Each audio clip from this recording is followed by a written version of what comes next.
നമസ്കാരം കൂട്ടുകാരെ. PSCയിൽ പരീക്ഷയിൽ ആവർത്തിക്കാവുന്ന 10 ചോദ്യങ്ങൾ. 1881 ശ്രീ നാരായണ ഗുരു സ്കൂൾ സ്ഥാപിച്ച സ്ഥലം അഞ്ചുതെങ്ങ്. അരുവിപ്പുറം പ്രതിഷ്ഠ സമയത്ത് ശ്രീ നാരായണ ഗുരു രചിച്ച കൃതി ശിവശതകം. അരുവിപ്പുറം വിപ്ലവം എന്നറിയപ്പെടുന്നത് അരുവിപ്പുറം ശിവപ്രതിഷ്ഠ.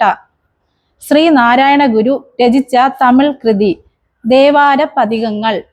ശ്രീ നാരായണ ഗുരു തപസ് അനുഷ്ഠിച്ച മരുത്വമലയിലെ ഗുഹ പിള്ളത്തടം ഗുഹ. ശ്രീ നാരായണ ഗുരു ആലുവയിൽ അദ്വൈത ആശ്രമം സ്ഥാപിച്ച വർഷം 1913. SNDPയുടെ രൂപീകരണത്തിന് കാരണമായ യോഗം അരുവിപ്പുറം ക്ഷേത്രയോഗം. SNDPയുടെ മുൻഗാമി എന്നറിയപ്പെടുന്നത് വാവൂട്ടി യോഗം. SNDPയുടെ ആജീവനാന്ത അധ്യക്ഷൻ ശ്രീ നാരായണ ഗുരു. SNDPയുടെ ആദ്യ ഉപാധ്യക്ഷൻ ഡോക്ടർ പൽപു.